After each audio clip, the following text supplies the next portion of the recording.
नमस्कार, मैं कुमारी श्रेया। शिक्षा की बात हर शनिवार कार्यक्रम के इस नए अंक में आप सभी शिक्षा प्रेमियों का हार्दिक स्वागत है, सादर अभिनंदन है। पिछले अंक की तरह इस अंक में भी आप सभी शिक्षकों के द्वारा पूछे गए सवालों के जवाब के साथ हमारे बीच उपस्थित हैं शिक्षा विभाग के अपर मुख्य सचिव doctor S Siddharth sir. Sir, बहुत बहुत स्वागत है आपका शिक्षा की बात हर शनिवार के इस नए अंक में। सर, आज का जो सबसे पहला सवाल है वो ट्रांसफर के संबंध में है। कहते हैं ट्रांसफर के संबंध में कुछ अपडेट देना चाहेंगे। देखिए, जैसे कि आपको पहले मैंने पिछली बार भी बताया कि 1,30,000 टीचर्स का ट्रांसफ़र हम लोगों ने जिले सब आवंटन किए गए थे और साथ ही साथ उनका स्कूल आवंटन की प्रक्रिया सभी जिलों में शुरू हो गई है। सभी डीओज़ ने अपना काम शुरू कर दिया है। हम लोग एवरीडे रिव्यू करते हैं और हम लोग उम्मीद करते हैं कि करीब जून 20 तक सभी शिक्षकों के इनबॉक्स में उनके नए स्कूल का आवंटन आ जाएगा और ताकि वे समय पे नए स्कूल में अपना योगदान दे सकें। हम लोगों ने दो चीज़ ज़रूर कहा है। एक तो है कि जैसे ही योगदान वो दूसरे स्कूल में देंगे, जिस भी तिथि को 30 जून से पहले, वह अपने पुराने स्कूल से स्वतः विरमित हो जाएंगे। उनको अलग से विरमिति लेने की ज़रूरत नहीं है। ई शिक्षा को ऑटोमेटिकली उनको विरमित कर देगा।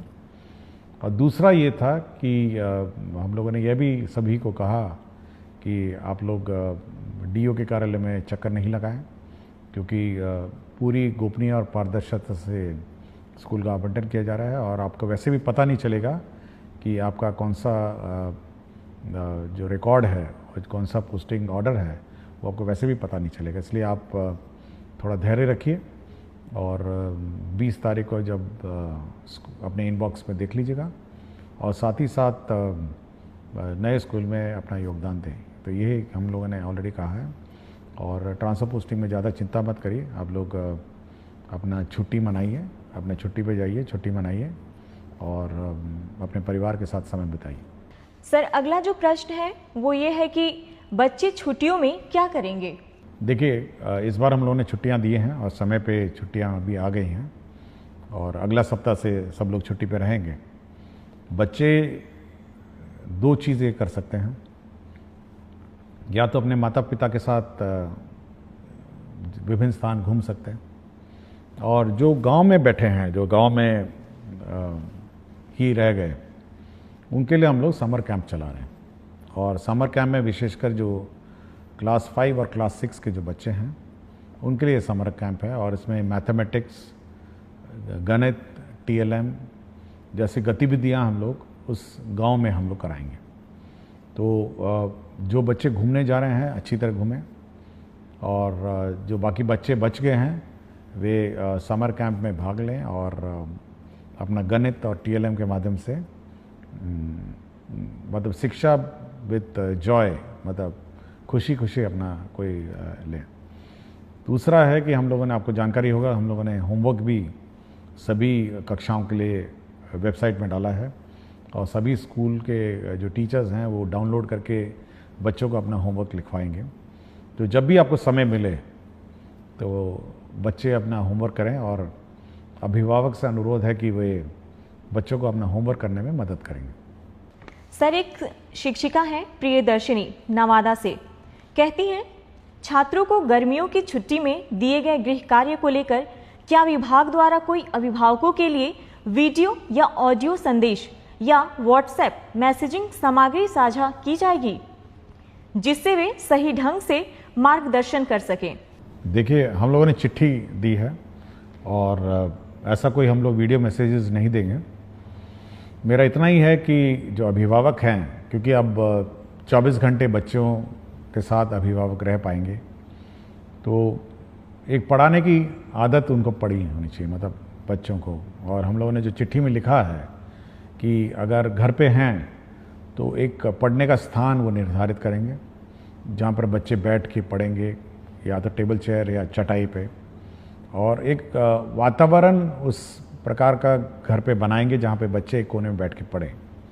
थोड़ा पोस्टर्स लगाएं, गणित के पोस्टर्स लगाएं और चार्ट पेपर लगाएं, ये सब थोड़ा वातावरण बने। तो जो बच्चे घर पे हैं, हम चाहते हैं कि एक पढ़ने की ललक माता पिताओं के साथ बैठ के हो उसकी, और ये लर्निंग प्रोसेस जो है उसको और रुचिकर बनाने की कोशिश करें, ताकि जब वे स्कूल में बाद में आएँ तो एक पढ़ने की ललक उसमें हो और एक पढ़ने की आदत हो, और बच्चे खेलें कूदें। मतलब छुट्टी का समय है, बरसात भी आई गई है, तो बच्चे अपना खुशी मनाएंगे। और जो बच्चे माता पिताओं के साथ घूमने गए हैं तो अपने जहाँ जहाँ स्थल गए हैं वहाँ पे लर्न करेंगे और सीखेंगे। हम लोगों ने होमवर्क भी ऐसी प्रकार दिया है कि जब आप बाहर जाएंगे तो किस प्रकार के गतिविधि और किस प्रकार की चीज़ें ऑब्ज़र्व करेंगे और उसका आप रूपरेखा अपने होमवर्क में लिखेंगे। तो जब लौटेंगे तो आपका होमवर्क टीचर देखेंगे, चेक करेंगे, और आपने क्या आनंद और क्या आपने खेल कूद किया है इसके बारे में पूछेंगे। तो ये खुशी का माहौल होना चाहिए माता पिताओं के साथ, टीचर्स के साथ, अब बच्चों के साथ, कि वे छुट्टी मनाएं। सर, अगला प्रश्न है कि नमस्कार सर, मैं एक डाइट व्याख्याता हूँ। सर, हम लोगों की छुट्टी से संबंधित अक्सर अलग अलग आदेश निकाले जाते हैं और उस आदेश के तहत हम लोगों को आर्थिक, शारीरिक के साथ साथ पारिवारिक समस्याओं का सामना करना पड़ रहा है। जैसे 3 दिन से अधिक की छुट्टी प्राचार्य स्तर से नहीं बल्कि निदेशक महोदय के स्तर से होगी। सर, हम लोग मानसिक उत्पीड़न से गुजर रहे हैं, कृपया समाधान करने की कृपा करें। देखिए, अभी कुछ दिन पहले जो SCERT के डायरेक्टर ने पूछा कि सर स्कूलों में तो बंद है, क्या हम लोग ट्रेनिंग समर वेकेशन में कराएं नहीं कराएं। तो मैंने उनसे स्पष्ट कहा कि जब सब स्कूल बंद हैं, सब टीचर्स बाहर हैं, तो आप किस चीज़ का ट्रेनिंग कराएंगे। तो मेरे ख्याल से हम लोगों ने मना कर दिया, भाई जब टीचर्स ट्रेनिंग छुट्टी पे हैं तो डायरेक्ट उसके दौरान नहीं होगी। दूसरा है, हम लोग का ये विचार है कि जो छुट्टियां हैं वो सब ऑनलाइन ली जाए और प्रक्रिया भी ऑनलाइन हो। टीचर्स की जो प्रक्रिया है हम लोग ने स्पष्ट कर दिया है कि ऑनलाइन होगी, और आपको जानकारी होगा कि कुछ ही दिन पहले हम लोगों ने ये गाइडलाइन इशू किया है, जिसमें स्पष्ट किया है कि किस प्रकार की छुट्टी कौन स्वीकृत करेगा और कितने दिनों में स्वीकृत करेगा। तो छुट्टियां स्वीकृति में स्पष्टता होनी चाहिए, ये हम लोग का मत है। टीचर्स के लिए हम लोगों ने कर दिया है, तो डाइट के लिए भी हम कर देंगे। सर, अगला सवाल कुमारी निधि प्राथमिक विद्यालय सुहाग किशनगंज से करती हैं। कहती हैं, एसीएस सर को मेरा प्रणाम। महोदय, मेरे विद्यालय में शून्य निवेश पर एक निपुण बाल मंच कोना बनाया गया है, जिसमें बच्चे अपने मन की करते हैं और अपने द्वारा लिखी हुई कविताएं, कहानियां, अपने द्वारा हस्त निर्मित वस्तुएं और जो भी उन्हें मन करता है वह वहां पर बनाकर प्रदर्शित करते हैं। क्या ऐसा निपुण बाल मंच कोना हर विद्यालय के लिए तैयार किया जा सकता है? महोदय, यह बच्चों के लिए काफी रोचक, उत्साहवर्धक और रचनात्मक रहेगा। धन्यवाद। देखिए, मैं इस निपुण बाल मंच को देखना चाहूँगा, क्योंकि अब तो छुट्टियाँ हैं, तो जब भी खुलेगी तो मैं ज़रूर इस निपुण बाल मंच को देखना चाहूँगा। और मेरा अपना मानना है कि जो बच्चे अपने स्वतंत्र और स्वच्छ भाव से जब कोई भी चीज़ की रचना करते हैं तो वह उत्कृष्ट होती है, और अपने जो भावनाओं का जो प्रकटीकरण है वो मतलब बिल्कुल स्वतंत्र रूप में जब करते हैं तो बिल्कुल उच्च कोटि का होता है। तो सभी स्कूलों को यह उम्मीद और कोशिश होनी चाहिए कि बच्चों की जो भावनाएं हैं, बच्चों का जो हुनर है, उसको प्रकट करने का मौका देना चाहिए। और मैं ज़रूर इस विद्यालय में इस मंच को देखना चाहूँगा जब भी मुझे समय मिलेगा। सर, अगला सवाल, मैं एक भुक्तभोगी डाइट व्याख्याता हूँ। सर, मुझे जानना है कि एक शिक्षक या व्याख्याता कितने घंटे तक बिना थके पूरी ऊर्जा के साथ पठन पाठन का कार्य निर्बाध रूप से जारी रख सकते हैं। सर, हम लोग सुबह 8 बजे से प्रशिक्षण शुरू करते हैं और 6:30 तक ये चलता रहता है। सर, विगत कुछ वर्षों से इस तरह का थकाऊ, उबाऊ और नीरस प्रशिक्षण देते देते हम लोग ऊर्जा विहीन हो चुके हैं। कृपया मार्गदर्शन देने की कृपया करें। देखिए, बड़ी चिंता का विषय है। मैंने और मेरा अपना मत है कि जो भी टीचर है, जब तक वो एंजॉय नहीं करेगा अपना टीचिंग प्रोसेस को, तो कुछ नहीं डिलीवर करेगा, खड़ा रहेगा, रूटीन वे में कुछ पढ़ाएगा।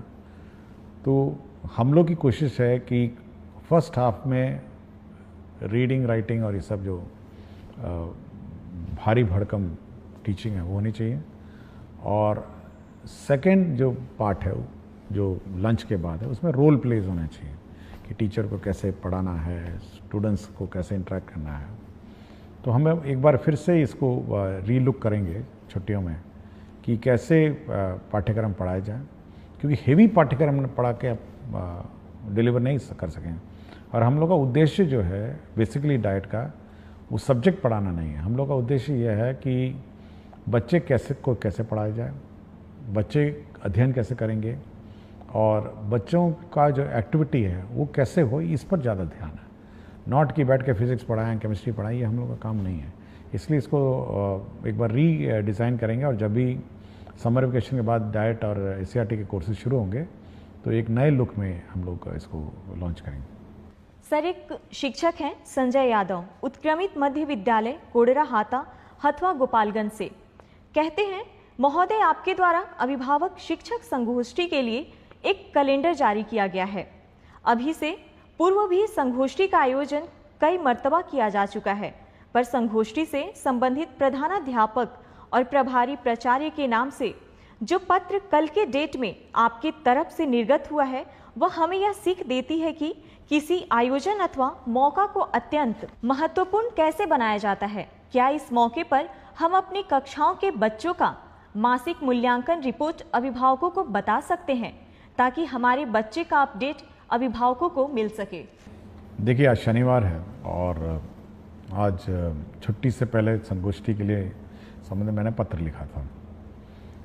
इसमें देखिए, ये जो पेरेंट टीचर मीटिंग है ये बहुत महत्वपूर्ण मीटिंग है, और इसमें इसीलिए मैं इसको बहुत महत्वता देता हूँ और इसीलिए मैं अपने दस्तखत से इसको निर्गत करता हूँ। देखिए, इसमें बच्चों का क्या प्रोग्रेस रहा है यह टीचर को बताना होता है। जो क्लास टीचर होती है उसको बताना होता है कि आपका बच्चा ठीक है, आपका बच्चा पढ़ाई में थोड़ा कमज़ोर है, घर पे पढ़ाइए। उसके प्रोग्रेस के बारे में पेरेंट्स को बिल्कुल स्पष्ट होना चाहिए। मैथ्स का, फिजिक्स का, रीडिंग है, सब है। तो ये बिल्कुल बहुत ही महत्वपूर्ण है, और अगर यदि बच्चा समय पे स्कूल नहीं आता है तो माता पिताओं को उसको बोलना भी पड़ता है। तो ये एक बहुत ही इम्पॉर्टेंट फोरम है जहाँ पे माता पिता के साथ टीचर इंटरेक्ट करते हैं, बच्चे के शैक्षणिक कार्यों के बारे में चर्चा करते हैं। देखिए, स्कूल में तो टीचर गाइड करते हैं, लेकिन घर पे माता पिता गाइड करते हैं, और एक बहुत महत्वपूर्ण गाइड करने का एक माध्यम है। इसलिए माता पिता को भी पता होना चाहिए कि उनका बच्चा क्या कर रहा है, स्कूल में कैसी पढ़ाई कर रहा है, क्या उसकी रुचि है। तो ये बहुत महत्वपूर्ण कार्य है। और हम लोगों ने आज जो लास्ट पेरेंट टीचर मीटिंग है छुट्टी से पहले, वह इसीलिए किया कि बच्चों को पता होना चाहिए कि स्कूल ने उनको होमवर्क दिया। हो सकता है माता पिता को नहीं पता चले कि आज होमवर्क भी दिया है, या पेरेंट्स को क्या करना है, समर कैंप के बारे में वो जानकारी देंगे, और पेरेंट्स को क्या छुट्टियों में बच्चों के साथ करना है, इसके बारे में गाइड करने के लिए ही आज जो पेरेंट टीचर मीटिंग का आयोजन किया जा रहा है। तो वो इसी का महत्वपूर्ण एक अंश है। सर, अगला सवाल रवि शंकर दास, यूएमएस खरुधा प्रखंड, ठाकुरगंज, जिला किशनगंज से करते हैं। आदरणीय एससीएस सर, हमारे विद्यालयों में प्रत्येक शनिवार को जिस प्रकार बैकलेस सैटरडे में विभिन्न प्रकार के एक्टिविटीज को शामिल किया गया है, उसमें योग को भी समाहित करने की कृपा की जाए, जिससे हमारे बच्चों को योग का लाभ प्राप्त हो सके। देखिए, बैकलेस सैटरडे में कुछ तो हम लोग फिक्स्ड आइटम्स हैं, कुछ तो हम लोगों ने ये जारी कर दिया है, और आप वेबसाइट में नया बैकलेस सैटरडे के गाइडलाइंस देख सकेंगे। इसके अलावा स्कूल पर ये हम लोगों ने छूट दी है कि योग करें या जो भी सिखाना चाहे, क्योंकि अगर हम लोग कंपलसरी कर देंगे, यह संभावना है कि वहाँ लोकल टीचर नहीं मिलेंगे। तो यह स्कूल पे छोड़ दिया गया है कि इसके अतिरिक्त जो करना चाहें और जो एक्टिविटी करना चाहें तो वो कर सकते हैं। और योग बहुत अच्छी बात है, और बहुत सारे स्कूल कराते भी हैं। तो बैकलेस सैटरडे में बिल्कुल फ्रीडम है जो करिकुलम है उसके अतिरिक्त है। डिज़ास्टर पे बात होती है, संगीत के बारे में बात होती है, स्पोर्ट्स के बारे में बात होती है, और बच्चे को जो की चीज़ रुचि और जो क्यूरोसिटी है उसके बारे में बात होती है। इसलिए हम लोग बिल्कुल छूट दी हुई है। ये बिल्कुल टाइड अप सैटरडे नहीं है कि यही करना है और इसी पर काम करना।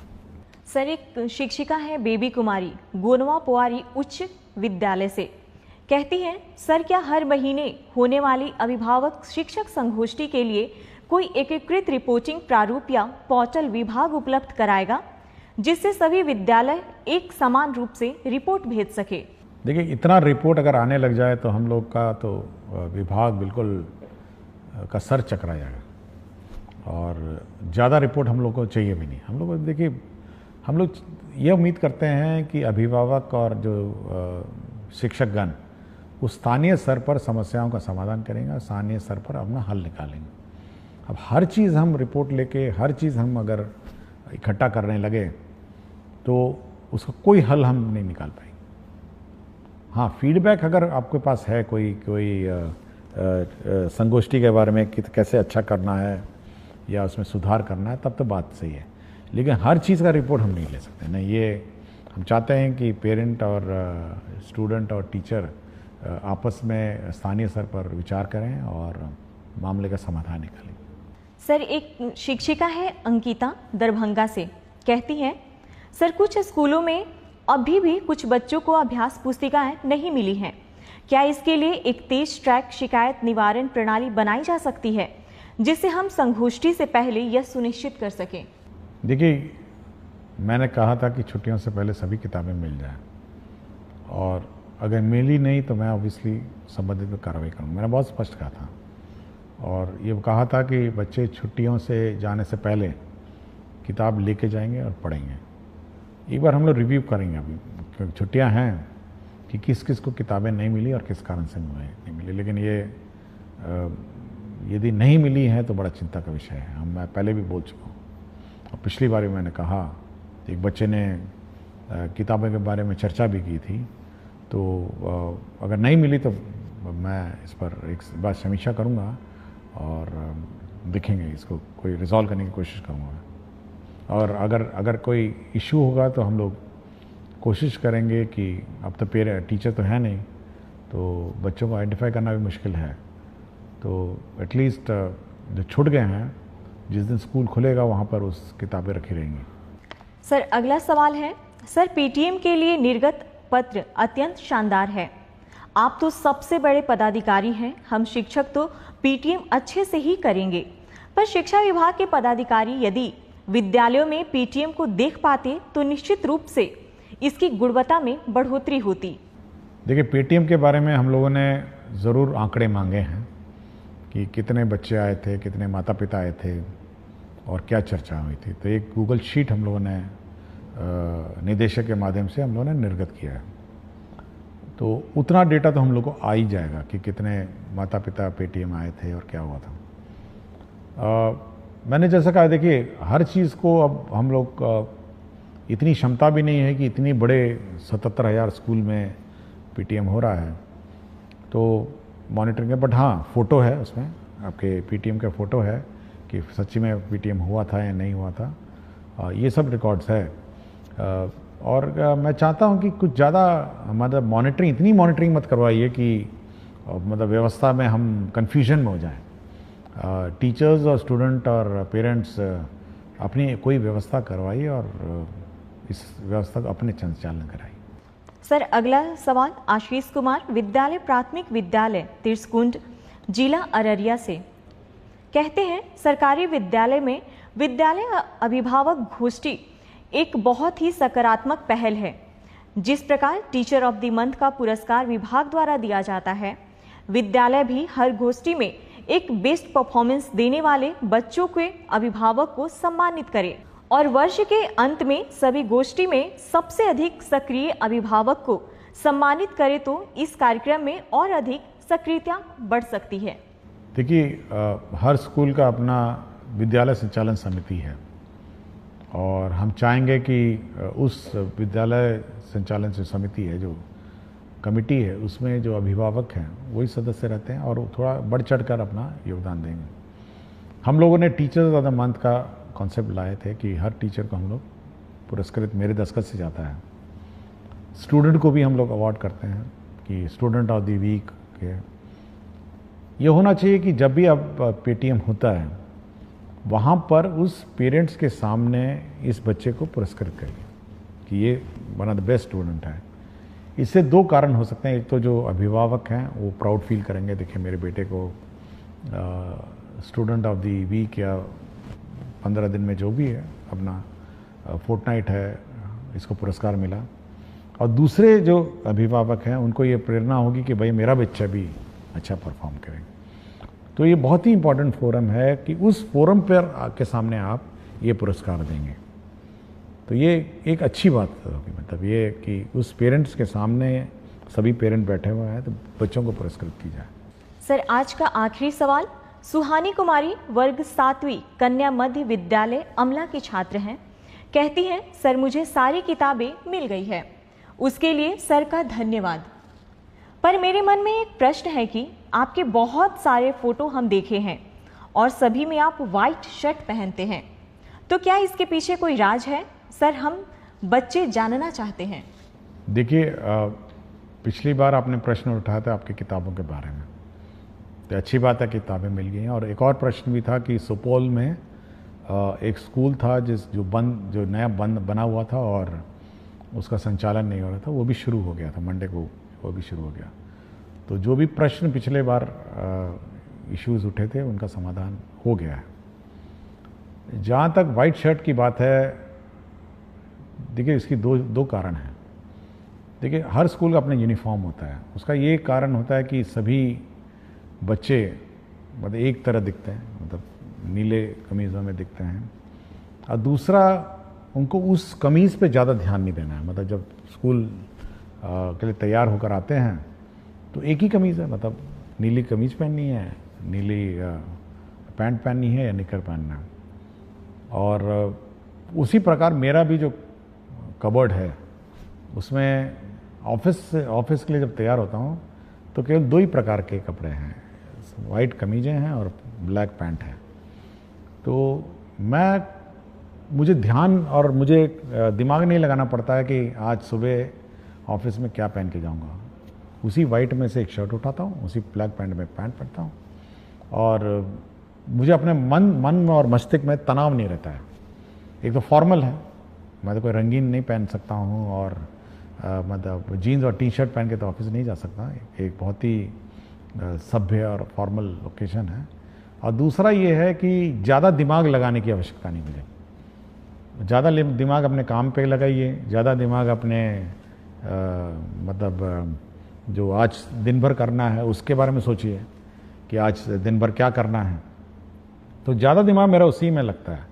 और जब मैं नहाता हूँ तब सोचता हूँ कि आज दिन भर का क्या काम है, उसको रिवाइज़ करता हूँ कि ऑफिस जाऊँगा तो ये करूँगा, फिर 11 बजे ये करूँगा, 12 बजे ये करूँगा, 12:30 इन लोगों को मैंने समय दिया है और 1 बजे 1:30 बजे मैं खाना खाने आऊँगा, फिर 3 बजे ये करूँगा। तो पूरा रिवाइज़ होता है, एक पूरा प्रक्रिया। जब मैं तैयार हो रहा था तो पूरा मेरा दिनचर्या बिल्कुल रिवाइज़ होता है, मेरे दिमाग में बैठा रहता है। मुझे कभी भी एंगेजमेंट पैड देखने की ज़रूरत नहीं है कि आज दिन भर मुझे क्या करना है। और पूरा कंठस्थ याद रहता है कि शाम 7 बजे 8 बजे आज किसी की शादी में जाना है, आज किसी के सालगिरह में जाना है, ये भी नपा तुला रहता है।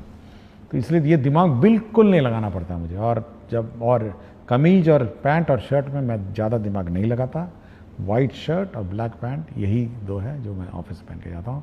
इसके अंदर मैं कोई रंग नहीं पहनता हूँ। इसलिए मैं बच्चों को भी कहता हूँ अपना यूनिफॉर्म पहनिए, सभी लोग यूनिफॉर्म पहनिए, सभी जैसे दिखेंगे। और ज़्यादा माथापच्ची नहीं है। कभी कभी मैं देखता हूँ बच्चे यूनिफॉर्म नहीं पहनते, कोई रेड टी-शर्ट पहना हुआ है, कोई वाइट टी-शर्ट पहना हुआ है, तो एक तो भिन्नता हो जाती है ना स्कूल में, एक जैसे दिखते नहीं हैं, समानता नहीं है स्कूल में।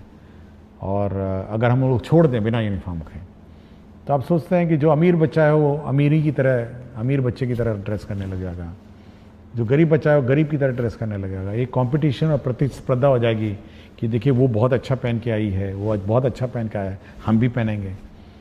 तो ये सब छोड़ के सब एक रूपता, एक साथ कपड़े पहनिए और ध्यान शिक्षा और शिक्षा ग्रहण में लगाइए। बहुत बहुत धन्यवाद सर।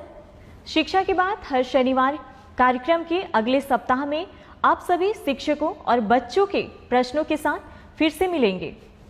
धन्यवाद।